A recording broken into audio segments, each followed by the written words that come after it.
ஆனா நம்ம பேசின சில வார்த்தைகள்ல எல்லாமே தப்பு தப்புன்னு மக்கள் ரொம்ப சொல்லியிருந்தாங்க. மொழிங்கிறது நான் பேசுறது உங்களுக்கு விளங்குனா சரி, அதுதான் மொழி. அதுக்கு கண்டுபிடிக்கப்பட்டதுதான் ஒவ்வொரு மொழிகளும். லாஸ்ட் டைம் நான் நீங்கள் டிஸ்கஸ் பண்ணது, அதாவது திருநெல்வேலி, அதாவது உங்களோட ஊர்ல எப்படி ஒரு தமிழை பேசுறாங்க, எங்கட ஊர்ல அதாவது புத்தளம், மன்னார் இந்த மாதிரி டிஸ்ட்ரிக்ட்ல வந்து தமிழை வந்து எப்படி பேசுறாங்க. உதாரணத்துக்கு ஒன்று சொல்றேன் உங்களுக்கு. எங்கட நாட்டுல களம்பூர் டிஸ்ட்ரிக்ட்ல ஒரு டிஸ்ட்ரிக்ட் இருக்கு. அந்த டிஸ்ட்ரிக்ட்ல நண்பனுங்கிற ஒரு வேர்டை பல விதமா பேசுவாங்க. புக்கம்பாங்க, உசிரும்பாங்க, கூட்டாளிம்பாங்க, பொறவியும்பாங்க, டபுள்பாங்க. இது ஒண்ணுமே உங்களுக்கு தெரியாது. என்னது, நண்பனுக்கு இவ்வளவு பேர் வச்சு சொல்லுவாங்களா அவங்க ஊர்ல?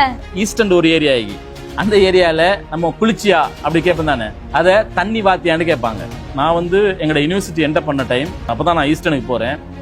அப்போ சில பேர் சொல்லுவாங்க கடும் கனஹாட்டா கிடக்குண்டு. அப்ப நான் யோசிச்சேன், என்னடா கடும் கனஹாட்டா கிடக்கு அப்படின்னு. அந்த கடும் கனஹாட்டா கிடக்குன்னு சொல்றது வந்து ரொம்ப கஷ்டமா இருக்கு. அதை அவங்க கடும் கனஹாட்டா இருக்குன்னு சொல்லுவாங்க அவங்களோட ஸ்லேங்ல.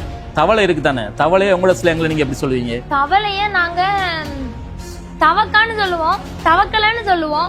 மன்னார்ல இருந்து டிஸ்பிளேஸ் ஆன டைம்ல நாங்க ஒரு கேம்ப் ஒன்ல இருந்தோம், முல்லைத்தீவு மக்களோட. அந்த மக்கள் திடீர்னு பொக்காங்கிறாங்க. அப்போ நாங்க எங்கடா பொக்காம் அப்படின்ட்டு அங்க போய் பார்த்தா ஒரு தவளை ஒண்ணு ஓடுது. அப்ப நான் கேட்டேன், பொக்கா எங்கன்னு கேட்டேன். இந்த ஓடுதுண்டானு. இந்த தவளைய அந்த முல்லைத்தீவுங்கிற ஊர்ல பொக்கான்னு சொல்லுவாங்க. ஐயோ, தவளைக்கு பொக்கான்னு சொல்லுவாங்களா? சிரிப்பா வருது. லாஸ்ட் டைம் வந்து நீங்க கேட்டீங்க கிளிக்கு உங்க ஊர்ல என்ன சொல்றேன், நான் சொன்ன பெத்தமான் சொன்னேன். உண்மையிலே இந்த பெத்தமான் சொல்றது வந்து ஒரு புத்தளத்துல ஒரு ஸ்லேங் உண்டு. நாங்க மன்னார், சரியா? அப்ப நாங்க ரொம்ப நாள் புத்தளத்துல இருந்ததால நாங்க அவங்களோட வந்து மிக்ஸ் பண்ணி தான் எங்களோட மன்னார் அந்த வேர்டை பேசுவோம். அப்போ லாஸ்ட் டைம் வீடியோ ஷூட் பண்ண பிறகு எனக்கே டவுட்.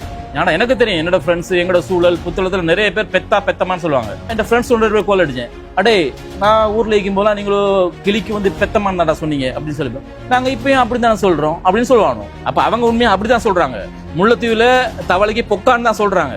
அது வந்து ஒவ்வொரு ஊர்ல வந்து அவங்க வந்து அவங்களுக்கு ஏத்த மாதிரி சில வேர்டுகளை உருவாக்கி அதை தமிழ் நினைச்சு பேசிட்டாங்க. அப்படின்னா உங்க ஊர்லயும் எங்க ஊர் மாதிரி தானே, ஒவ்வொரு ஊருக்கும் ஒவ்வொரு ஸ்லாங்ல பேசுறாங்க, அப்படிதானே? இன்னொரு ஏரியா ஒண்ணு இருக்குது, அதை நாங்க வந்து பேருவலை அந்த சைடு சொல்லுவோம். அந்த ஏரியால என்ன சொல்றீங்க அப்படின்னு கேக்குறத எந்த செல்லியே அப்படின்னு கேட்பாங்க. அது அவங்களோட ஸ்லேங். அதே நேரம் பாத்தீங்கன்னா எங்கட வடக்கு மக்கள், அங்க நம்ம தமிழ் மக்கள் செறிஞ்சு வாழ்ற ஒரு ஏரியா, போனாங்க அப்படின்னு சொல்றதுக்கு போயினம் நெம்ங்கிற வேர்டை வந்து யூஸ் பண்ணுவாங்க. பட் அது அவங்களோட ஸ்லேங்.